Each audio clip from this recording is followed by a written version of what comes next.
Ah, mga June 7, 2026. Sasamba dito sa Wall of Hope. Welcome home.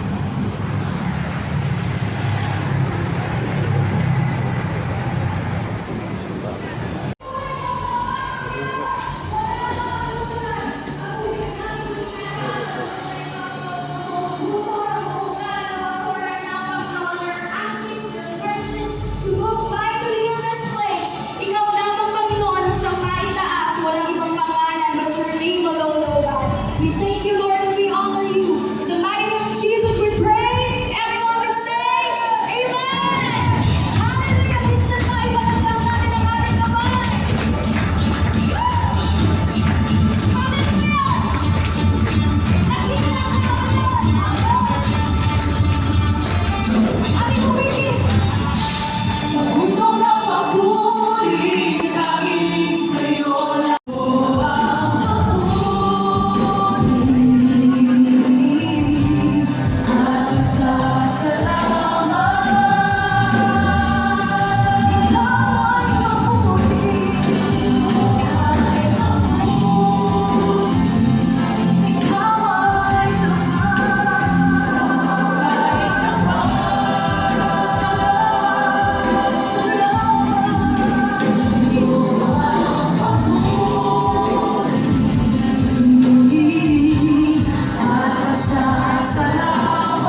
Salamat, Panginoon. We invite your holy presence in this place. Be the center of our worship. Be the center of our life.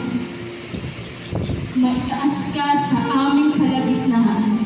Salamat, Panginoon, sa iyong dakilang pag-ibig. Salamat sa iyong katapatan.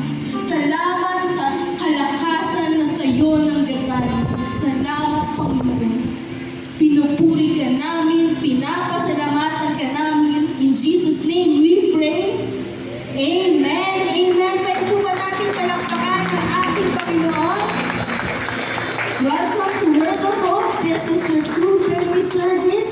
Bago po kayo umupo, pwede po bang kamayan at batiin na I'm happy to see you this afternoon. Sige po, batiin po natin.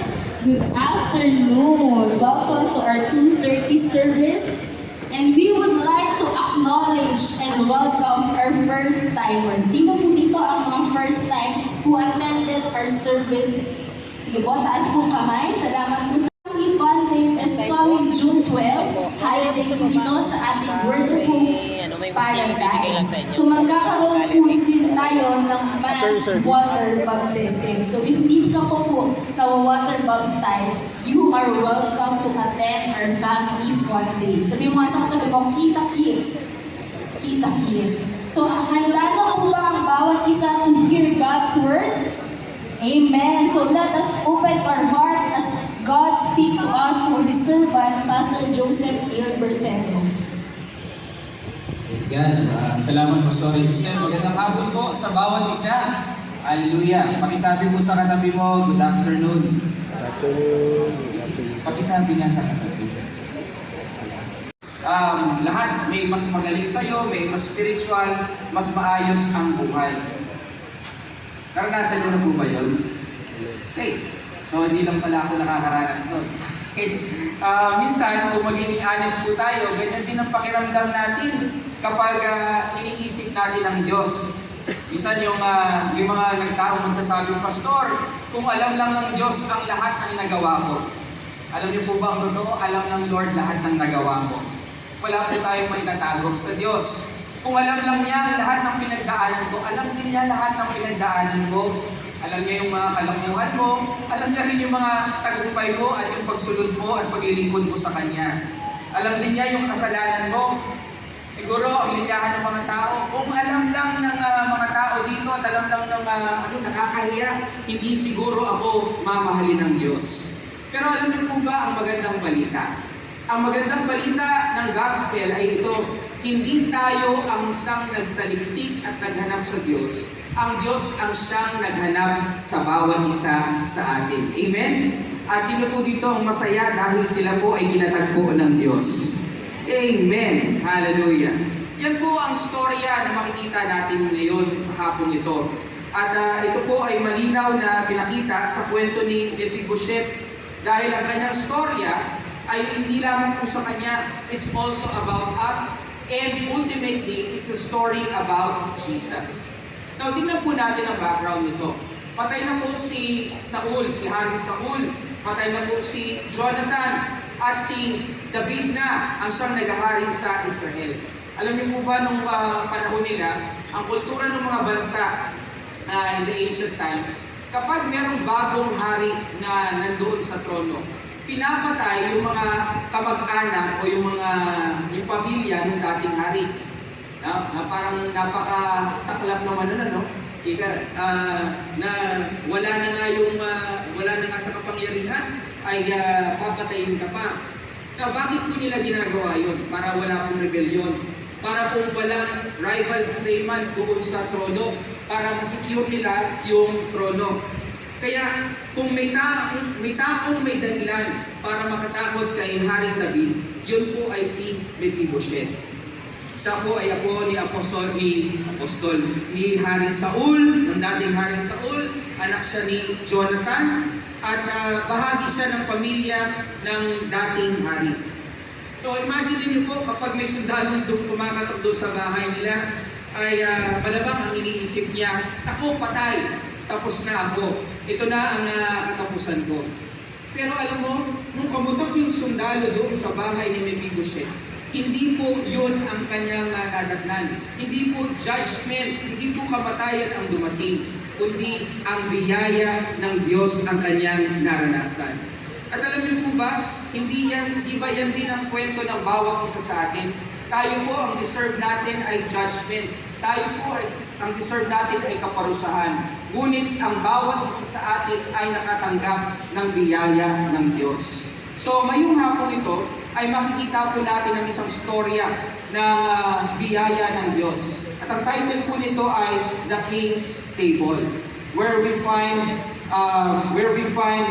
grace for the broken, the forgotten, and the unworthy. Doon sa hapag ng hari, natagpuan ni Jonathan ang mga bagay na ito. So, ngayon ay samahan niyo po ko at tingnan po natin kung paano naihayag ang biyaya ng Diyos, ang grace ng Diyos kay Jonathan at kung paano rin ito nagre-relate sa bawat isa sa atin. So, let's talk about grace. Okay? Hindi po si Pastora Grace, but we will talk about the grace of God in our life through the story of Mephibosheth. So, una, what about grace? Okay, grace seeks the unlikely. Grace seeks the unlikely. So si Haring David ay nagtanong, is there still anyone left of the house of Saul that I may show him kindness for Jonathan's sake? Hallelujah! Napakaganda po nito sa Tagalog. Ang sabi dito, may natitira pa ba sa sambahayan ni Saul na maaari kong ipakita ang kabutihan alang-alang kay Jonathan? Napakagandang tanong. Alam mo si Haring David, hindi po siya naghanap ng away. Hindi po siya naghanap ng mapaparusahan. Ang hinanap po niya ay paano niya maibibigay ang biyaya, paano niya maipapakita ang kabutihang loob. At dito rin natin matatagpuan kung ano ang nasa puso ng Diyos. Dahil yan ang ginawa ng Panginoon para sa atin, ng ating Panginoong Yesus. Sabi ni Jesus, diba? The Son of Man has come to seek and to save that which was lost. Ang ating Panginoong Yesus ay naparito para hanapin at iligtas ang siyang mga malayo sa Diyos. Hindi sinabi ni Jesus na ang nawawala ang makakatagpo sa Kanya. Si Jesus ang naghanap. Ang Diyos mismo ang lumapit. At siya ang tumatawag sa mga tao pabalik sa Kanya. Hindi po ba napakabuti ng Diyos sa bawat isa sa atin? Amen? Hallelujah. Palakpakan niya po natin ang Panginoon. Praise God. Ganyan kabuti ang ating Diyos. Nung wala pa tayong pakialam, ang sabi ng Biblia, while we were still sinners, Christ died for us. Hindi na tayo aware na tayo ay patungo sa kapahamakan, pero ang Diyos na ang nagbigay ng linaw sa atin, sa ating patutunguhan, kung hindi tayo magbabalik loob sa Kanya. Kaya sabi ng John 3:17 na naparito si Kristo, hindi para i-condemn ang mundo dahil tayo ay condemn na, ngunit para tayo ay pagkaloob ng kaligtasan. Ang sabi ng Biblia, si Mephibosheth ay nakatira sa isang lugar na ang pangalan ay Lo-debar. Sabihin niyo po, Lo-debar. Lo-debar. Sabihin niyo po, Mephibosheth. Mephibosheth. Parang ang hirap sabihin, ano? Mephibosheth na nakatira po sa Lo-debar. So, bakit binanggit ang lugar na ito? Ano ang kahalagahan? Ang lugar po ng Lo-debar ay isa pong lugar na it's a backwards country. Ibig sabihin, napabayaan po ito. Wala pong makikitang pastulan doon. There are no pastures. Wala pong lugar na mabunga. Ibig sabihin, there's no fruitfulness in that place. Wala pong abundance, wala pong future. Parang lugar na kinalimutan ng panahon. Ito po yung lugar ng pagkatayo, lugar ng pagkakalimot. At siguro yung ilan sa atin ay nasa ganyang sitwasyon. Maaring hindi ka nakatira doon sa Lo-debar, literally. Pero ikaw ay nasa isang spiritual Lo-debar. May trabaho ka, pero wala kang kapayapaan. May pera, pero walang kagalakan.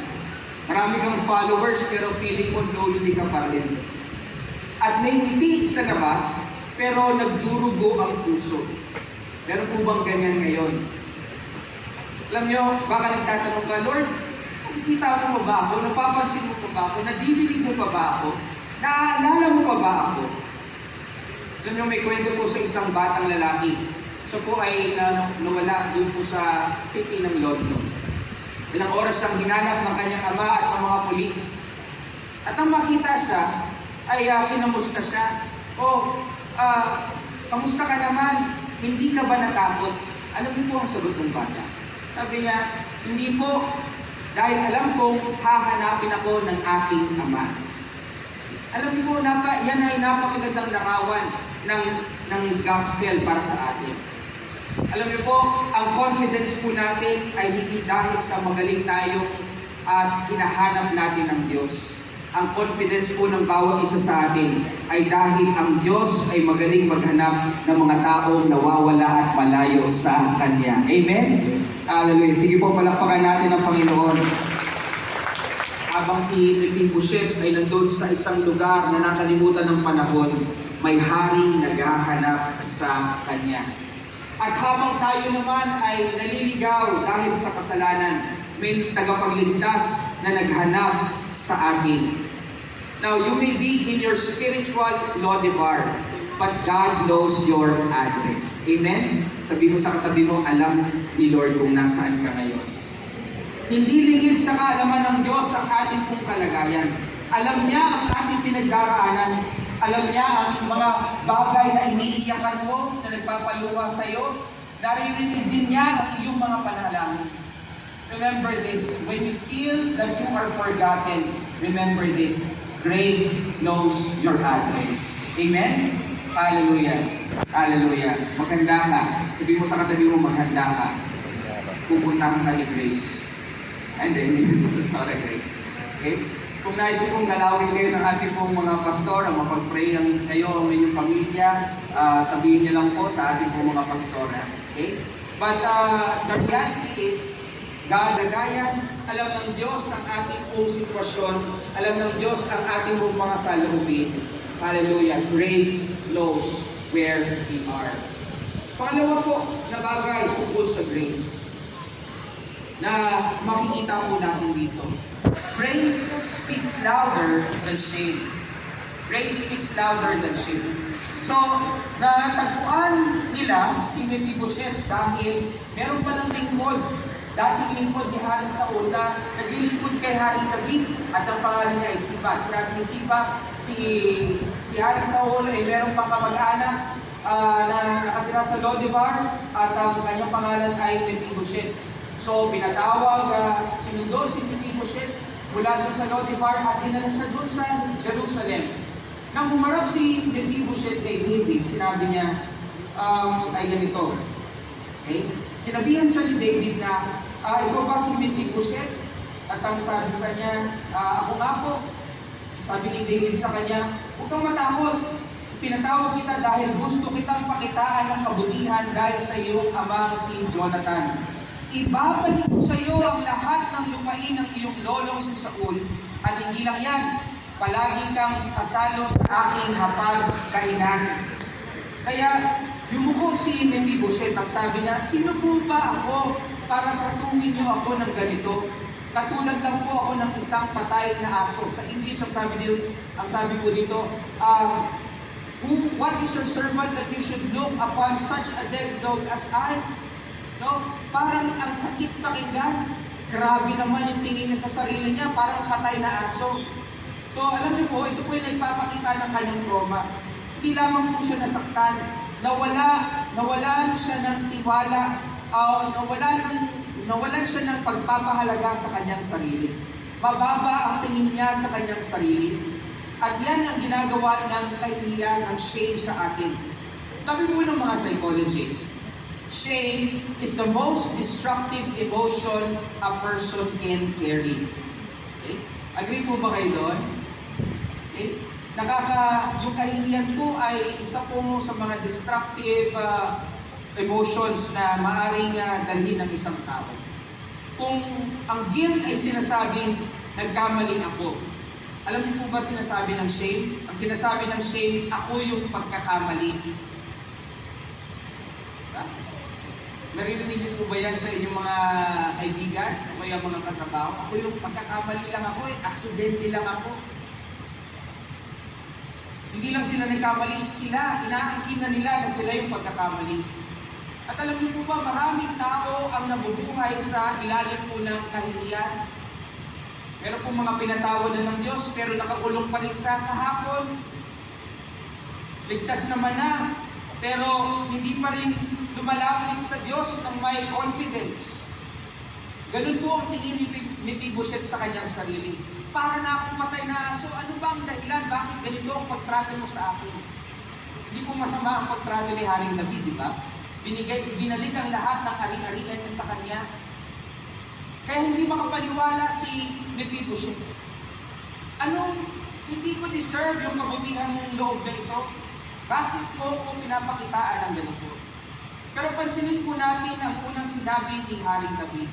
Ang sabi niya, do not fear. Pakitabi ko yung katabi mo, sabi mo, huwag kang matakot. Kang matakot. Do not fear. Bakit? Ano po ang ginagawa ni Haring David po dito? Hindi niya po kinonfirm yung shame ni Mephibosheth. Hindi niya pinatibay yung insecurity ni Mephibosheth. Sa halip, ang pinakita po ni Haring David dito ay biyaya, ay grace, kabutihang loob. Grace spoke louder than shame. Ang shame, ang sinasabi, magtago ka, nakakahiya ka kasi. Pero ang grace ang sinasabi, halika, lumapit ka sa akin. Ang shame ang sinasabi, you're a failure, you have failed. Pero ang sinasabi po ng grace, you are forgiven. Ang sinasabi ng shame, hindi ka kabilang dito, you do not belong, you're not welcome here. Pero ang sinasabi po ng grace sa atin, you are welcome here. Napakaganda po ng biyaya ng Diyos sa atin, ang kabutihang loob ng Diyos sa atin. Actually, ang grace po ay, tayo po ay tumatanggap ng mga bagay na hindi po natin deserve. Because of sin, we deserve death. Ang dapat natanggapin natin ay kaparusahan at ito po ay kamatayan. Pero sa kabutihang loob ng Panginoon, hindi niya binaliwala yung iyong kasalanan. Ngunit pinakita niya na mas higit ang kanyang biyaya kaysa sa iyong kasalanan. Higit ang kanyang pag-ibig para sa iyo na pinagkaloob niya ang kanyang bugtong na anak para sa iyo at para sa akin. Ang ating Panginoong Hesus ang nagdusa para sa atin. Siya ang kumuha ng ating lugar doon sa krus ng Kalbaryo upang tayo ay magkaroon ng buhay at buhay na walang hanggan. Hallelujah! Hindi po ba napakabuti ng Diyos sa atin? Amen? Kaya sabi dito, kung ikaw ay na kay Kristo, sa Romans 8 verse 1, there is therefore now no condemnation to those who are in Christ Jesus. Pakisabi po, no condemnation. No condemnation. Ulit po, no condemnation. No condemnation. Hallelujah. Hindi po sinabing less condemnation, medyo condemn ka na lang. Pero sinabi dito, wala nang condemnation. Wala na. Sabi ko sa katabi mo, wala na. Wala no condemnation. Ang problema, pinukondem natin yung ating sarili. Pero sa mata ng Diyos, kung ikaw ay na kay Kristo, ikaw ay pinatawad, ikaw ay pinalaya na niya. Amen? Hallelujah. Let's give the Lord a clap of praise. Ito po isang babae na lumapit kay Charles Spurgeon. At paulit-ulit po niyang pinapahayag yung kanyang pagdududa kung talagang pinatawad na siya ng Diyos. Paulit-ulit niyang iniisip yung mga kasalanan niya. Paulit-ulit niyang tinitignan yung mga failures niya. Paulit-ulit niya itong at nire-rehearse na lagi sa kanyang sarili. Alam niyo ba, to the point na namumuhay na siya na wala po siyang kumpiyansa doon sa kanyang paglapit sa Panginoon. Alam niyo po, nung hindi na po matiis ni Charles Spurgeon, binigyan po siya ng wisdom ng Panginoon. Ganito po ang kanyang sinabi. Sabi niya, my dear lady, if you keep looking at your sins, you will despair. But if you look at Jesus Christ, you will rejoice. Kung paulit-ulit mong tinitignan ang iyong sarili, ang binabalik-tanaw mo ang iyong mga kasalanan, talagang malulungkot ka, mawawalan ka ng pag-asa. Alam niyo po, dahil wala tayong magagawa sa ating pong mga kasalanan, mawawalan talaga tayo ng pag-asa. Pero kung ating pong paningin ay nakatuon sa ating Panginoong Hesus, doon tayo makakatagpo ng biyaya at pag-asa at kagalakan dahil kay Kristo tayo ay may bagong buhay. Ang ating dating King's sons. So, alam niyo po ba, Word of God, yan ang gospel, yan ang mabuting balita. Hindi lamang tayo pinatawad ng Diyos, tayo po ay inampon. Parang hindi maganda yung dating ng ampon, ano? Pag sinabi kasi ng ampon, parang, pinamigay ako ng mga magulang ko. Yan ang nakikita natin sa sa TV, di ba? Pag pinapanood natin yung mga ampon ka lang. Diba? So hindi tanggap ng pamilya. Pero alam niyo po ba sa Biblia, ang pag-ampon ay isang magandang bagay. Bakit? Kasi pinili ka eh. Diba? Sa lahat ng mga maaaring tanggapin doon sa pamilyang yun, pinili ka. At pinili ka at ginawa kang bahagi ng pamilya. At alam niyo po ba, ang pag-ampon nun ay isang legal process. So ibig sabihin, kahit hindi ka biologically kasama doon sa pamilya ngayon, legally, ikaw ay kasama doon. At hindi ka lamang po kasama ng pamilya, ikaw ay tagapagmana pa na kung ano mang mamanahin, ikaw ay legal na tagapagmana. So yan po ang ating pong kalagayan. Tayo po ay inampon. We are adopted children of God, sabi po ni Apostol Pablo. So hindi lamang tayo nilinis, tayo po ay tinawag na mga anak ng Diyos. Kaya sabi ng 1 John 3 verse 1, Behold, what manner of love the Father has bestowed on us, that we should be called children of God. Sabi mo sa katabi mo, anak ka ng Diyos. Ano pa ng Diyos? Huwag mong panggigilan kasi iba yung dating eh. Okay? Anak tayo ng Diyos. Bakit tayo inampon? Dahil tayo po ay lumayo sa Kanya. Nirelinquish po natin yung rights natin dahil sa kasalanan. At tayo po ay namumuhay ayon sa ating sarili at ayon po dun sa ating pong laman. Pero dahil kay Jesus, ito po ang naging daan upang tayo ay maibalik sa pamilya ng Diyos. At si Mephibosheth na lumpo ang dalawang paa ay nanirahan sa Jerusalem. At parati siyang kasalo sa hapag ni Haring David. He was lame in both his feet. Bakit inulit iyon? Sinabi ni Ziba, meron pong anak si Jonathan na lumpo. At dito, inulit-ulit sa Bible. Bakit inulit iyon? Because God wants to show us something. God wants us to know something. Mapapansin po natin, nung si Mephibosheth ay tinanggap doon sa pamilya ni Haring David, hindi po nagbago yung kanyang kalagayan. Diba, lumpo siya, ay okay na po ako. Diba, ganun yung mga nagkukulwari na meron pong sakit. Diba? O sige, wala kang 13th month, pag may sakit ka pa rin, ay, okay na po ako. Hindi po nagbago yung kondisyon ni Mephibosheth, lumpo pa rin siya. Pero, yung kanyang position ay nagbago. Pilay pa rin siya, pero may lugar na siya doon sa hapag ng Haring David. May kahinaan pa rin, pero kabilang na siya sa pamilya ng hari. May isang magandang observation po tungkol sa eksena ito. Alam niyo po, kapag nakaupo si Mephibosheth dun sa mesa ng hari, hindi mo makikita na pilay ang kanyang paa. Diba? Anong mapapansin mo? Nakatago kasi yun sa ilalim ng mesa. Ang unang mapapansin mo, hindi yung kapansanan niya. Ang mapapansin mo na siya ay mayroong lugar doon sa upuan ng hari. Siya ay malapit doon sa hari. Siya ay nasa tabi ng hari. At alam niyo po, yan po ay larawan ng grace ng Lord. Kapag tumingin ang Diyos sa atin, hindi niya tayo tinanggap dahil perfect tayo. Hindi niya tayo tinanggap dahil mahusay tayo o dahil magaling tayo. Tinanggap niya tayo dahil kay Kristo. Hindi ibig sabihin na wala lang po tayong struggles. Hindi ibig sabihin na wala lang po tayong problema. Hindi na ibig sabihin na wala na agad yung sugat na ating pong natamo sa mga nangyari sa ating pong nakaraan. Pero ang ibig sabihin po nito, hindi na iyon ang nagde-define sa bawat isa sa atin. Ang nagde-define na sa buhay ng isang mananampalataya ay ang biyaya ng Diyos. Amen? Hallelujah. Hindi na yung iyong nakaraan, hindi na yung iyong mga kasalanan, kundi ang biyaya ng Diyos na naranasan mo sa iyong buhay. So let me give you this statement. Your weakness does not cancel your invitation. Ang iyong kahinaan ay hindi pumipigil para ikaw ay lumapit sa Panginoon.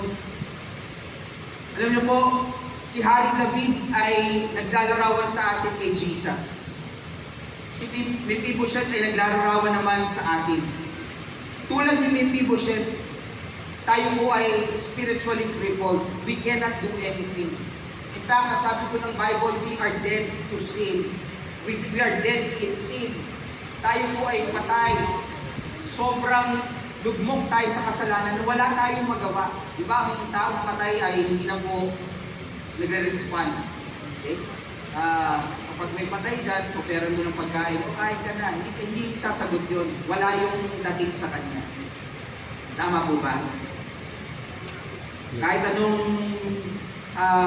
alok mo sa kanya ay hindi po niya tatanggapin yun. Bakit? Dahil wala po siyang kakayanan.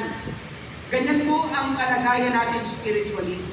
Hindi natin kayang iligtas ang ating pong mga sarili. Tayo po ay parang nakatira sa ating pong mga spiritual Lodebar.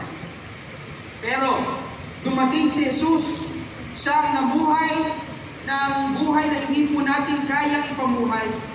Siya ang namatay ng kamatayan na hindi niya deserve. Deserve natin yun, pero siya ang namatay para sa atin. At sa ikatlong araw, siya ay nabuhay muli mula sa mga patay. At ngayon, ang kanyang inaalok sa atin ay kapatawaran, kaligtasan at buhay na walang hanggan. Sa krus, itinuring ang ating Panginoong Hesus na isang outcast para tayo po ay matanggap, makabalik, matanggap sa pamilya ng Diyos bilang mga anak. Siya ay tinanggihan para tayo po ay tanggapin. Siya ay nasugatan para tayo po ay gumaling. Kaya bago po tayo manalangin, imagine niyo po, meron pong isang napakalaking lamesa, the King's Table. Punong-puno ng mga anak ng hari. Masaya sila doon, may kapayapaan, nag-uusap-usap sila, nagkikwentuhan, meron pong fellowship at meron pong pagmamahalan.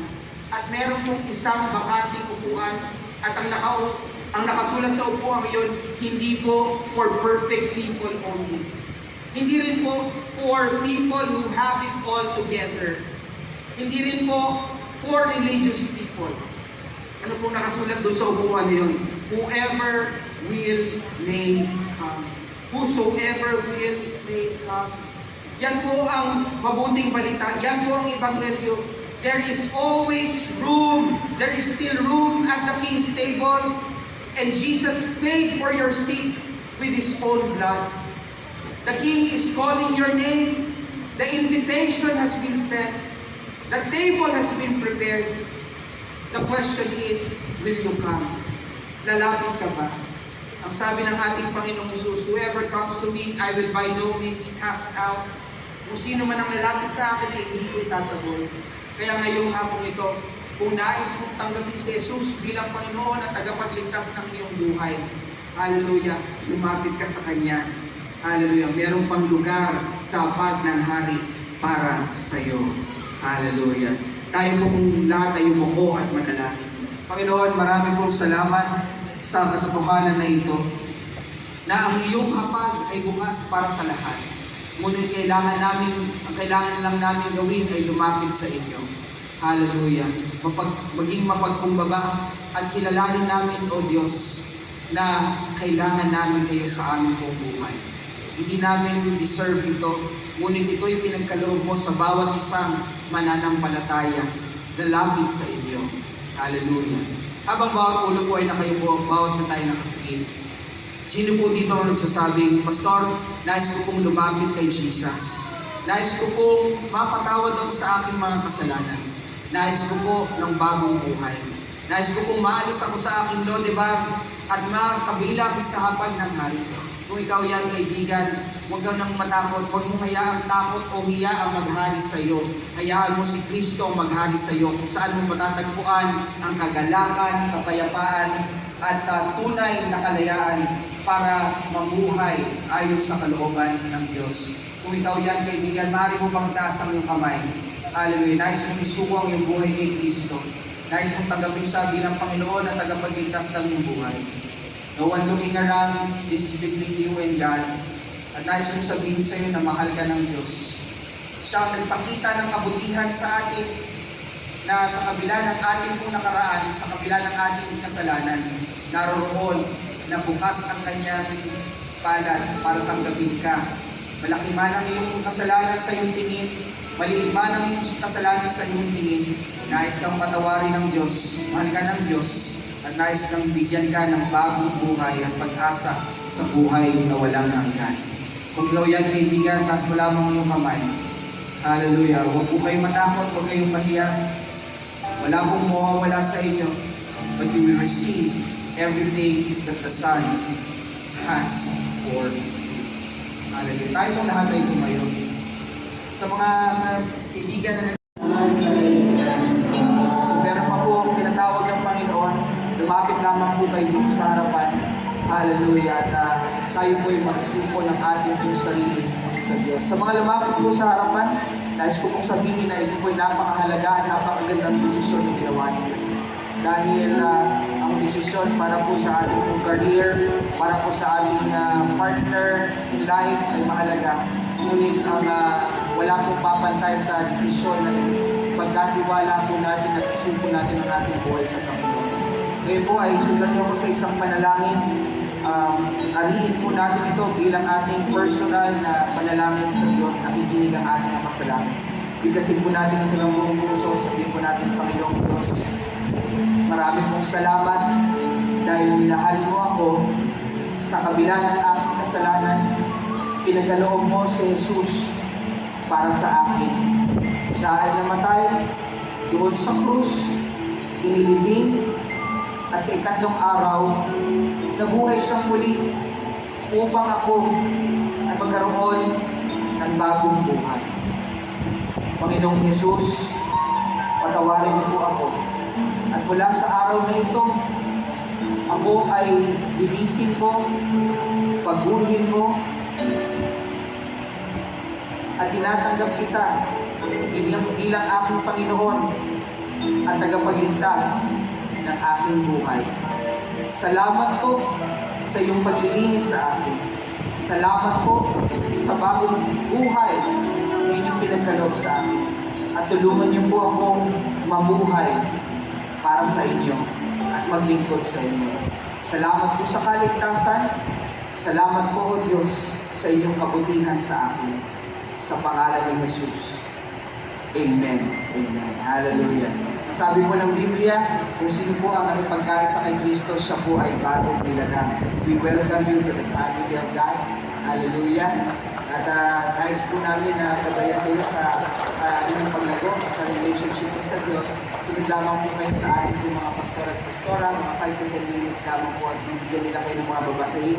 At kung meron po kayo mga prayer request at gusto niyo po ng counseling, pwede po nila kayong pwede nyo silang kausapin. Okay? Sige po, sunod lamang po tayo sa kanila, mga ilang sandali lamang po at tayo po ay magkaroon po ng pagkakataong maunawaan pa ang ating pong kaligtasan. Palakpakan po natin ang Diyos sa buhay natin po mga praise God. At sa pagkakataon po ito, pwede na po tayong maupo at tayo po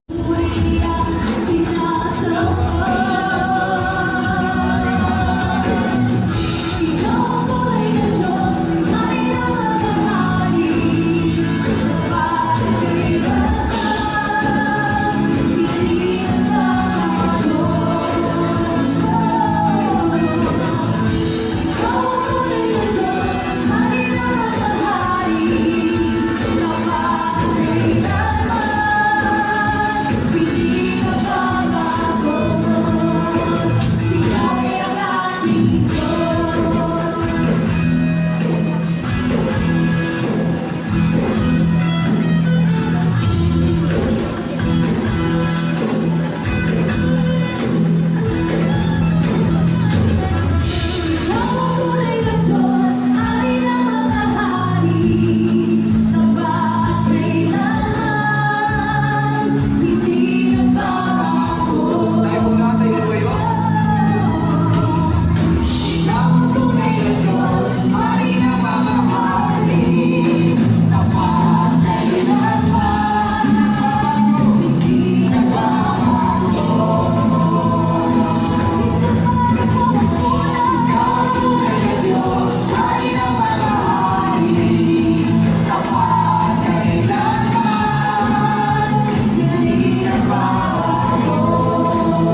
Diyos na nagpakita ng kabutihang loob sa atin. Siya ang Diyos na siyang patuloy na nagbibigay ng mga biyaya at pagpapala sa ating pong buhay. Now, sa ating pong pag-uwakas ngayong hapon ito, tandaan po natin, si Mephibosheth po ay wala pong dinalang kahit anumang bagay sa hari. Wala po siyang regalo, wala po siyang kaloob. Pero ang hari ay pinagkaloob sa kanya ang lahat ng kanyang pangangailangan. Yan po ang biyaya ng Diyos sa atin.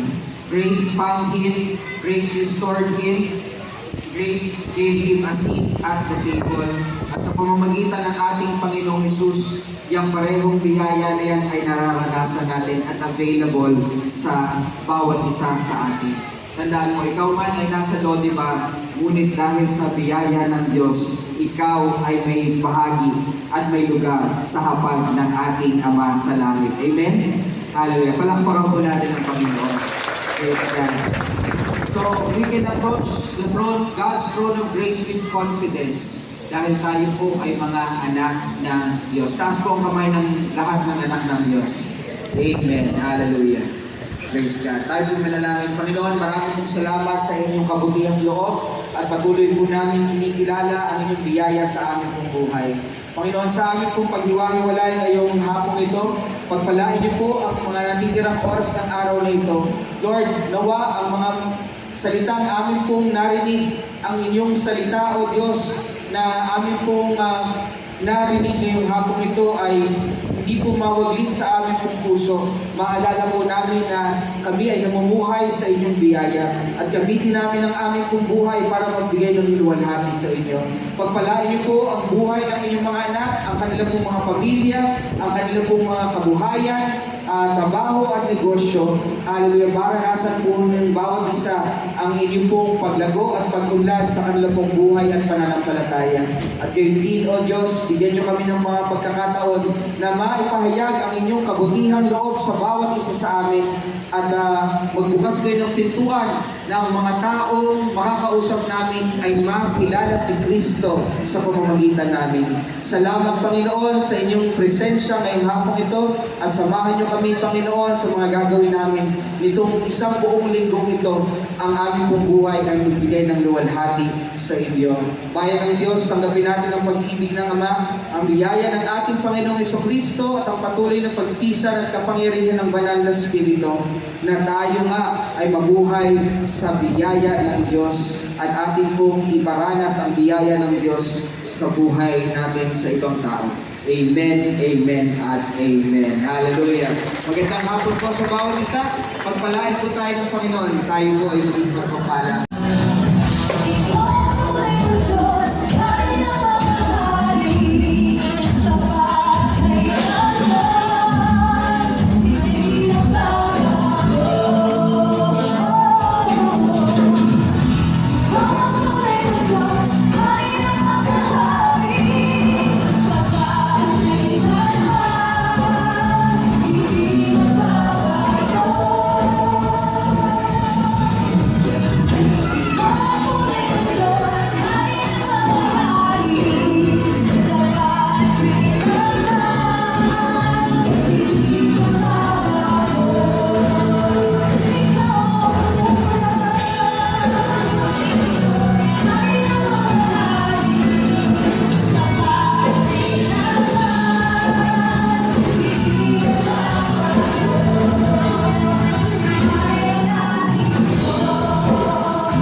natin, oo.